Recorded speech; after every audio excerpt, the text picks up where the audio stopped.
Hey everyone, it's Alexander Robinson. Welcome to the channel, and this is my review for Mean Girls, the 2024 film adaptation of the Broadway musical, which that itself was a Broadway adaptation of the 2004 film, which that itself is an adaptation of the 2002 book, Queen Bees and Wannabes.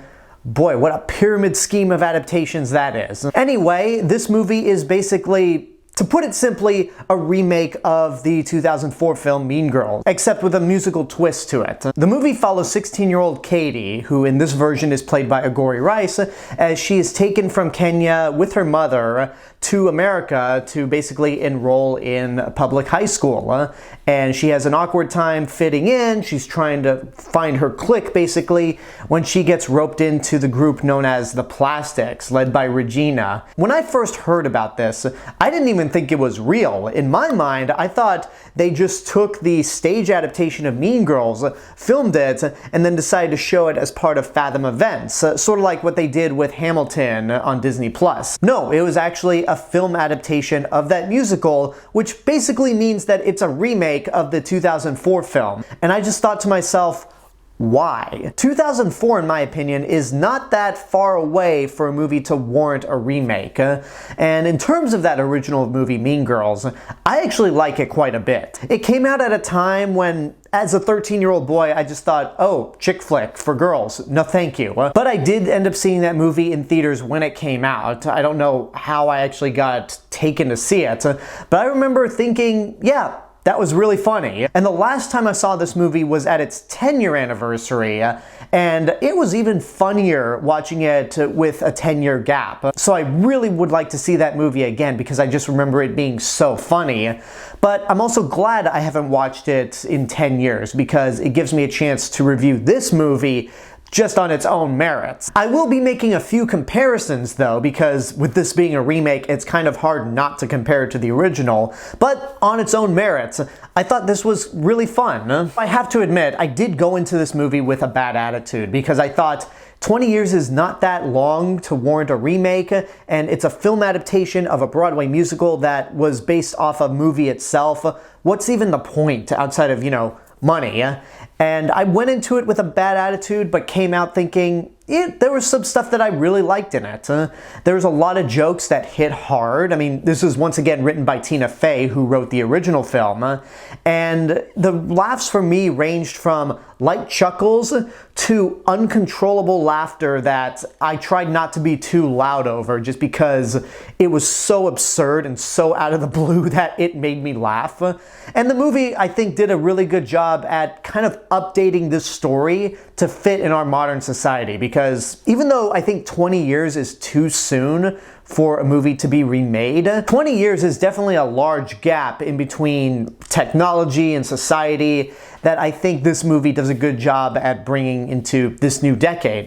There's obviously the presence of social media, which plays a huge role into this movie. This movie did a good job of being a little more diverse than the original, so it feels like a more believable high school. And I think as a musical, it works well. I never saw the musical adaptation of Mean Girls, so I have no idea how this works as an adaptation of that musical, but I thought the song segments were mostly good. I feel like this movie could have worked without being a musical, but at the same time, it does help it make it distinctive from that original film, and there are certain sequences that are well done. As for the cast of this movie, I think most of the actors do a really good job at portraying these characters, and do enough to make them feel different from the 2004 counterparts. Angourie Rice, who is most well known for being in The Nice Guys and the MCU Spider-Man trilogy, does a good job as Katie.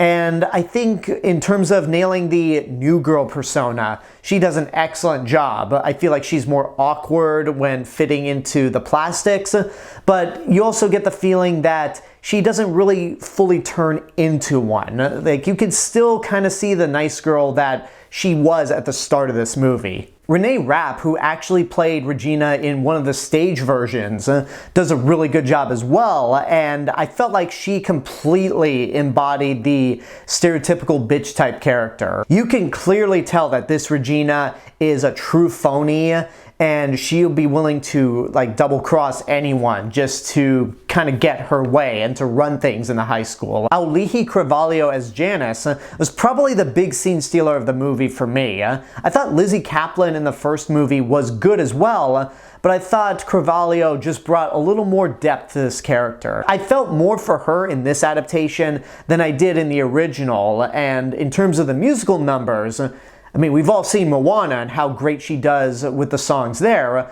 Auliʻi Cravalho once again does a fantastic job with the vocals when it comes to these musical scenes. I also thought that her friendship and dynamic with Damien, played by Jaquel Spivey in this version, was more on point and more funny than in the original film. Tina Fey and Tim Meadows reprised their roles from the original film, and they were still decent, but they're just pretty much the same people that they were in the original film, except I think Tim Meadows didn't have the same level of energy that he did 20 years ago. You also have a couple of other people showing up in this movie briefly, like Jenna Fischer as Katie's mom, John Hamm as the sex ed teacher, Ashley Park, who actually played Gretchen in the stage musical, and Lindsay Lohan herself makes a cameo in this movie. And speaking of Gretchen, the actress that played her in this adaptation, Bebe Wood, did a really good job.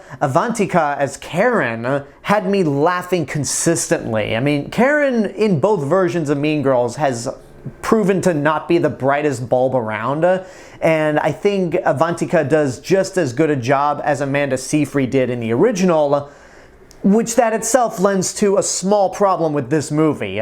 It's not super memorable. It's very well made, and I got a lot of laughs out of it, but there's nothing about this version that sticks out as memorable because you remember so much from that original film. You remember the lines of dialogue that people made a tradition year-round, especially on October 3rd. So this movie, the best it can do in terms of memorable scenes is just pull from the original. That's pretty much it. It's also worth pointing out that this movie was intended to be a Paramount Plus exclusive, and when you watch it, it makes total sense because it has the feeling of a movie that should have been a streaming exclusive. So because of those few elements, I ultimately have to say watch at your own risk. I personally like the movie myself, and when I say watch at your own risk, I mean that in a very enthusiastic way. I don't think this is worth seeing in theaters, but I still give it a recommendation nonetheless. If you know for sure that this is not your thing, like you don't like musicals or you don't like teen comedies for whatever reason, then nothing I say is going to convince you otherwise. But if you're one of those Mean Girls purists out there and that's the sole reason why you're not going to see this movie, then I would say give it a shot. You'll find yourself surprised, at least I did, and if you don't like it, then hey, you don't like it. That doesn't diminish the original in any way, so just take off those nostalgia goggles and give this movie a chance. Overall, for a movie that I didn't think needed to exist, it is well made, it has its charming moments, but it doesn't really have much else going for it and isn't super memorable. And there you go, that's my review for Mean Girls. I hope you enjoyed it, and now I want to know what you guys think about the movie. Whatever your opinions are, let me know in the comments below. Don't forget to like the video, subscribe to the channel, and hit the bell button to get notifications. If you want to find me elsewhere on YouTube, you can go check out my theme park channel, Alexander Robinson Travel Channel, and follow me on Facebook, Instagram, Letterboxd, Threads. I'll see you guys in the next video, but until then, have a good day, and take care of yourselves.